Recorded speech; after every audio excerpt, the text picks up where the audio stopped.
2. Las leyes del caos. Puedes llevar las leyes del caos ante la luz, pero nunca las podrás entender. Las leyes caóticas no tienen ningún significado y por lo tanto se encuentran fuera de la esfera de la razón. No obstante, aparentan ser un obstáculo para la razón y para la verdad. Contemplémoslas pues detenidamente, para que podamos ver más allá de ellas y entender lo que son, y no lo que quieren probar. Es esencial que se entienda cuál es su propósito, porque su fin es crear caos y atacar la verdad. Estas son las leyes que rigen el mundo que tú fabricaste. Sin embargo, no gobiernan nada, ni necesitan violarse. Necesitan simplemente contemplarse y trascenderse. La primera ley caótica es que la verdad es diferente para cada persona. Al igual que todos estos principios, este mantiene que cada cual es un ente separado, con su propia manera de pensar, que lo distingue de los demás. Este principio procede de la creencia en una jerarquía de ilusiones, de que algunas son más importantes que otras y por lo tanto más reales. Cada cual establece esto para sí mismo y le confiere realidad, atacando lo que otro valora. Y el ataque se justifica porque los valores difieren, y los que tienen distintos valores parecen ser diferentes, y por ende enemigos. Observa cómo parece ser esto un impedimento para el primer principio de los milagros, pues establece grados de verdad entre las ilusiones, haciendo que algunas parezcan ser más difíciles de superar que otras. Si uno pudiese darse cuenta de que todas ellas son la misma ilusión, y de que todas son igualmente falsas, sería fácil entender entonces por qué razón los milagros se aplican a todas ellas por igual. Cualquier clase de error puede ser corregido precisamente porque no es cierto. Cuando se lleva ante la verdad, en vez de ante otro error, simplemente desaparece. Ninguna parte de lo que no es nada puede ser más resistente a la verdad que otra. La segunda ley del caos, muy querida por todo aquel que venera el pecado, es que no hay nadie que no peque. Y por lo tanto todo el mundo merece ataque y muerte. Este principio, estrechamente vinculado al primero, es la exigencia de que el error merece castigo, y no corrección, pues la destrucción del que comete el error lo pone fuera del alcance de la corrección y del perdón.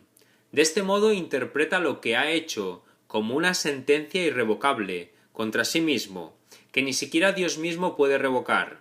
Los pecados no pueden ser perdonados, al ser la creencia de que el Hijo de Dios puede cometer errores por los cuales su propia destrucción se vuelve inevitable. Piensa en las consecuencias que esto parece tener en la relación entre padre e hijo. Ahora parece que nunca jamás podrán ser uno de nuevo, pues uno de ellos no puede sino estar por siempre condenado, y por el otro. Ahora son diferentes y por ende enemigos, y su relación es una de oposición, de la misma forma en que los aspectos separados del Hijo convergen únicamente para entrar en conflicto, pero no para unirse. Uno de ellos se debilita y el otro se fortalece con la derrota del primero, y su temor a Dios y el que se tienen entre sí parece ahora razonable, pues se ha vuelto real por lo que el Hijo de Dios se ha hecho a sí mismo y por lo que le ha hecho a su Creador. En ninguna otra parte es más evidente la arrogancia en la que se basan las leyes del caos, que como sale a relucir aquí. He aquí el principio que pretende definir lo que debe ser el creador de la realidad, lo que debe pensar y lo que debe creer, y creyéndolo, cómo debe responder. Ni siquiera se considera necesario preguntarle si eso que se ha decretado, que son sus creencias, es verdad. Su Hijo le puede decir lo que ésta es, y la única alternativa que le queda es aceptar la palabra de su Hijo o estar equivocado. Esto conduce directamente a la tercera creencia descabellada, que hace que el caos parezca ser eterno. Pues si Dios no puede estar equivocado, tiene entonces que aceptar la creencia que su Hijo tiene de sí mismo y odiarlo por ello. Observa cómo se refuerza el temor a Dios por medio de este tercer principio. Ahora se hace imposible recurrir a él en momentos de tribulación, pues él se ha convertido en el enemigo que lo causó, y no sirve de nada recurrir a él. La salvación tampoco puede encontrarse en el Hijo, ya que cada uno de los aspectos parece estar en pugna con el Padre, y siente que su ataque está justificado. Ahora el conflicto se ha vuelto inevitable e inaccesible a la ayuda de Dios, pues ahora la salvación jamás será posible, ya que el Salvador se ha convertido en el enemigo. No hay manera de librarse o escapar. La expiación se convierte en un mito, y lo que la voluntad de Dios dispone es la venganza, no el perdón. Desde allí donde todo esto se origina, no se ve nada que pueda ser realmente una ayuda. Solo la destrucción puede ser el resultado final, y Dios mismo parece estar poniéndose de parte de ello, para derrotar a su Hijo. No pienses que el ego te va a ayudar a escapar de lo que Él desea para ti. Esa es la función de este curso, que no le concede ningún valor a lo que el ego estima. El ego atribuye valor únicamente a aquello de lo que se apropia. Esto conduce a la cuarta ley del caos, que si las demás son aceptadas, no puede sino ser verdad. Esta supuesta ley es la creencia de que posees aquello de lo que te apropias. De acuerdo con esta ley, la pérdida de otro es tu ganancia, y por consiguiente no reconoce el hecho de que nunca puedes quitarle nada a nadie, excepto a ti mismo. Mas las otras tres leyes no pueden sino conducir a eso. Pues los que son enemigos no se conceden nada de buen grado el uno al otro, ni procuran compartir las cosas que valoran, y lo que tus enemigos ocultan de ti debe ser algo que vale la pena poseer, ya que lo mantienen oculto de ti. Todos los mecanismos de la locura se hacen patentes aquí. El enemigo que se fortalece al mantener oculto el valioso legado, que debería ser tuyo, la postura que adoptas y el ataque que infliges, los cuales están justificados por razón de lo que se te ha negado, y la pérdida inevitable que el enemigo debe sufrir para que tú te puedas salvar. Así es como los culpables declaran su inocencia. Si el comportamiento inescrupuloso del enemigo no los forzara a este vil ataque, solo responderían con bondad. Pero en un mundo despiadado, los bondadosos no pueden sobrevivir, de modo que tienen que apropiarse de todo cuanto puedan y dejar que otros se apropien de lo que es suyo.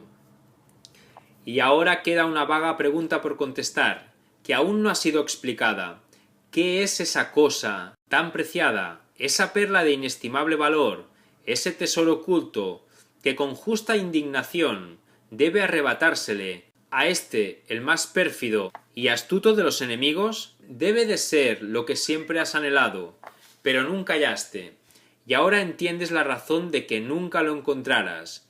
Este enemigo te lo había arrebatado, y lo ocultó donde jamás se te habría ocurrido buscar. Lo ocultó en su cuerpo, haciendo que éste sirviese de refugio para su culpabilidad, de escondrijo de lo que es suyo.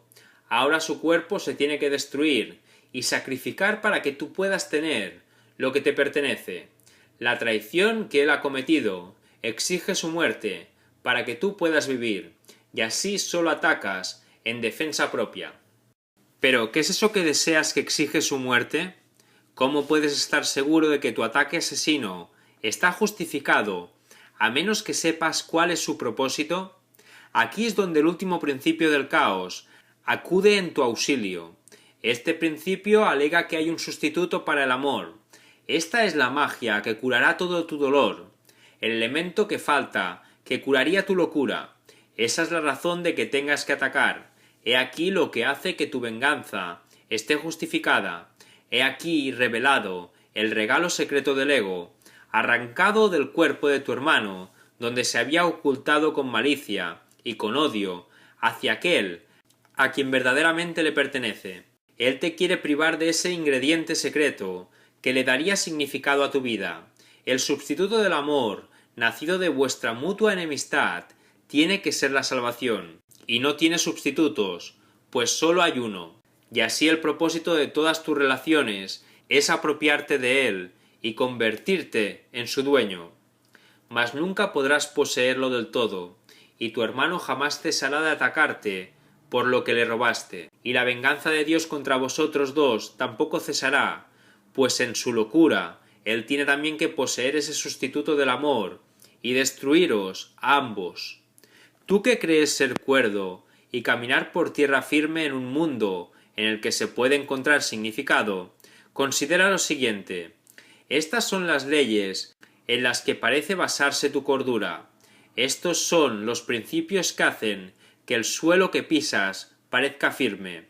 Y es ahí donde tratas de encontrar significado. Esas son las leyes que promulgaste para tu salvación. Apoyan firmemente al sustituto del cielo que prefieres. Ese es su propósito, pues para eso es para lo que fueron promulgadas. No tiene objeto preguntar qué significado tienen. Eso es obvio. Los medios de la locura no pueden sino ser dementes. ¿Estás tan igualmente seguro de que comprendes que su objetivo es la locura? Nadie desea la locura, ni nadie se aferra a su propia locura si ve que eso es lo que es. Lo que protege a la locura es la creencia de que es la verdad. La función de la demencia es usurpar el lugar de la verdad. Para poder creer en la demencia hay que considerarla la verdad, y si es la verdad, entonces su opuesto, que antes era la verdad, tiene que ser ahora la locura. Tal inversión, en la que todo está completamente al revés, en la que la demencia es cordura, las ilusiones verdad, el ataque bondad, el odio amor y el asesinato bendición, es el objetivo que persiguen las leyes del caos. Esos son los medios que hacen que las leyes de Dios parezcan estar invertidas. Ahí las leyes del pecado parecen mantener cautivo al amor y haber puesto al pecado en libertad. Esos no parecen ser los objetivos del caos, pues gracias a la gran inversión, parecen ser las leyes del orden. ¿Cómo podría ser de otra manera? El caos es la ausencia total de orden, y no tiene leyes.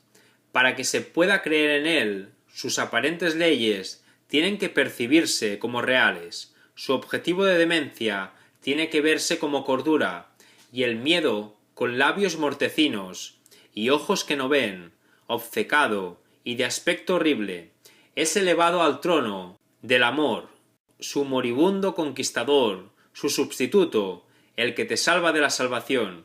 Cuán bella hacen aparecer a la muerte las leyes del miedo. Dale gracias al héroe que se sentó en el trono del amor y que salvó al Hijo de Dios para condenarlo al miedo y a la muerte. Sin embargo, ¿cómo es posible que se pueda creer en semejantes leyes? Hay un extraño mecanismo que hace que ello sea posible. Es algo que nos resulta familiar, pues hemos visto en innumerables ocasiones cómo parece funcionar. En realidad no funciona en absoluto, mas en sueños, donde los protagonistas principales son solo sombras, parece ser muy poderoso. Ninguna de las leyes del caos podría coaccionar a nadie a que creyese en ella, si no fuera por el énfasis que se pone en la forma y por el absoluto desprecio que se hace del contenido. Nadie que crea que una sola de estas leyes es verdad se da cuenta de lo que dicha ley estipula. Algunas de las formas que dichas leyes adoptan parecen tener sentido, pero eso es todo. ¿Cómo es posible que algunas formas de asesinato no signifiquen muerte? ¿Puede acaso un ataque, sea cual sea la forma en que se manifieste, ser amor? ¿Qué forma de condena podría ser una bendición? ¿Quién puede incapacitar a su Salvador y hallar la salvación? No dejes que la forma que adopta el ataque contra tu hermano te engañe. No puedes intentar herirlo y al mismo tiempo salvarte. ¿Quién puede estar a salvo del ataque atacándose a sí mismo? ¿Cómo iba a importar la forma en que se manifiesta esta locura? Es un juicio que se derrota a sí mismo, al condenar lo que afirma querer salvar. No te dejes engañar cuando la locura adopte una forma que a ti te parece hermosa. Lo que está empeñado en destruirte no es tu amigo. Sostienes y piensas que es verdad, que no crees en estas leyes insensatas, ni que tus acciones están basadas en ellas, pues cuando examinas de cerca lo que postulan, ves que no se puede creer en ellas. Hermano, crees en ellas, pues de no ser así, ¿cómo podrías percibir la forma que adoptan con semejante contenido? ¿Podría acaso ser sostenible cualquiera de las formas que adoptan? Sin embargo, crees en ellas debido a la forma que adoptan, y no adviertes el contenido. Este nunca cambia. ¿Puedes acaso darle vida a un esqueleto pintando sus labios de color rosado y vistiéndolo de punta en blanco acariciándolo y mimándolo? ¿Y puede acaso satisfacerte la ilusión de que estás vivo? Fuera del cielo no hay vida. La vida se encuentra allí donde Dios la creó. En cualquier otro estado que no sea el cielo, la vida no es más que una ilusión. En el mejor de los casos parece vida, en el peor muerte. Ambos son, no obstante, juicios acerca de lo que no es la vida, idénticos en su inexactitud y falta de significado. Fuera del cielo la vida es imposible, y lo que no se encuentra en el cielo no se encuentra en ninguna parte.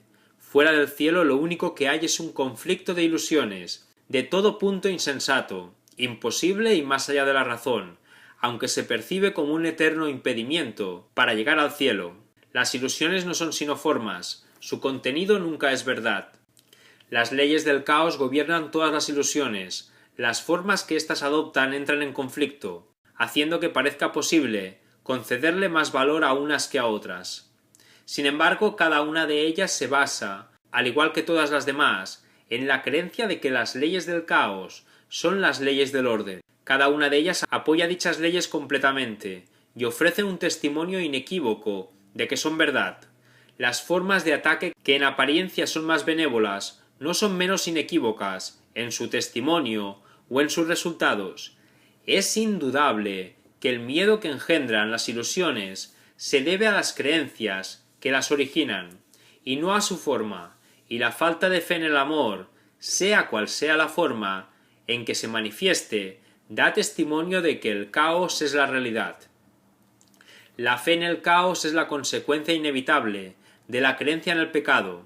El que sea una consecuencia es lo que hace que parezca ser una conclusión lógica, un paso valioso en el pensamiento ordenado. Los pasos que conducen al caos proceden de manera ordenada desde su punto de partida. Cada uno de ellos se manifiesta en forma diferente en el proceso de invertir la verdad y conduce aún más profundamente al terror y más allá de la verdad. No pienses que un paso es más corto que otro, ni que el retorno desde uno de ellos es más fácil que desde otro. En cada uno de ellos reside el descenso desde el cielo, en su totalidad, y allí donde tu pensamiento empieza, allí mismo tiene que terminar. Hermano, no des ni un solo paso en el descenso hacia el infierno, pues una vez que hayas dado el primero, no podrás reconocer el resto como lo que son, y cada uno de ellos seguirá al primero. Cualquier forma de ataque te planta en la tortuosa escalera que te aleja del cielo. Sin embargo, en cualquier instante, todo esto se puede deshacer. ¿Cómo puedes saber si has elegido las escaleras que llevan al cielo o el camino que conduce al infierno? Muy fácilmente. ¿Cómo te sientes? ¿Estás en paz? ¿Tienes certeza con respecto a tu camino? ¿Estás seguro de que el cielo se puede alcanzar? Si la pregunta es no, es que caminas solo. Pídele entonces a tu amigo que se una a ti y te dé certeza con respecto al camino a seguir.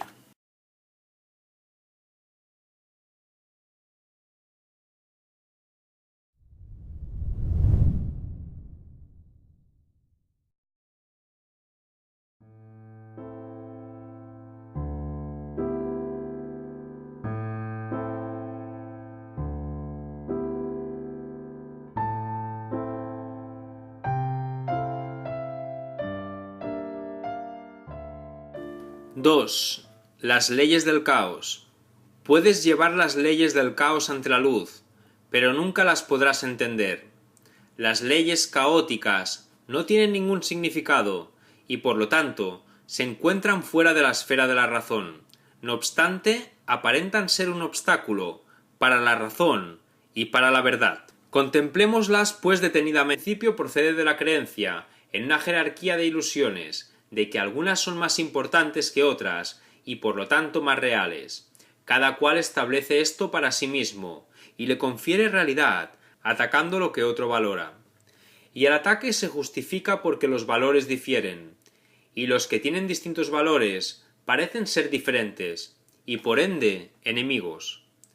Observa cómo parece ser esto un impedimento para el primer principio de los milagros, pues establece grados de verdad entre las ilusiones, haciendo que algunas parezcan ser más difíciles de superar que otras.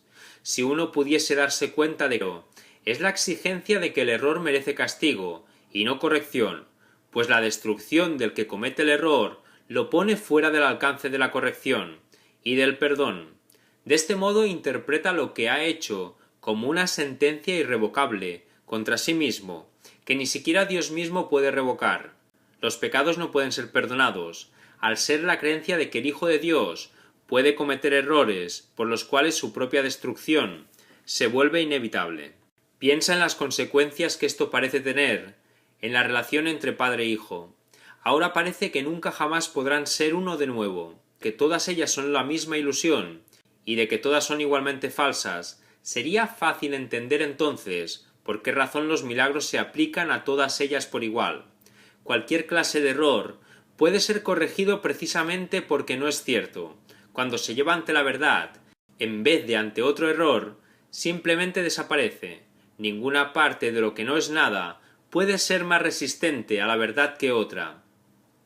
La segunda ley del caos, muy querida por todo aquel que venera el pecado, es que no hay nadie que no peque. Y por lo tanto todo el mundo merece ataque y muerte. Este principio estrechamente vinculado al primero, para que podamos ver más allá de ellas y entender lo que son, y no lo que quieren probar. Es esencial que se entienda cuál es su propósito, porque su fin es crear caos y atacar la verdad. Estas son las leyes que rigen el mundo que tú fabricaste. Sin embargo, no gobiernan nada, ni necesitan violarse. Necesitan simplemente contemplarse y trascenderse. La primera ley caótica es que la verdad es diferente para cada persona. Al igual que todos estos principios, este mantiene que cada cual es un ente separado, con su propia manera de pensar, que lo distingue de los demás. Este principio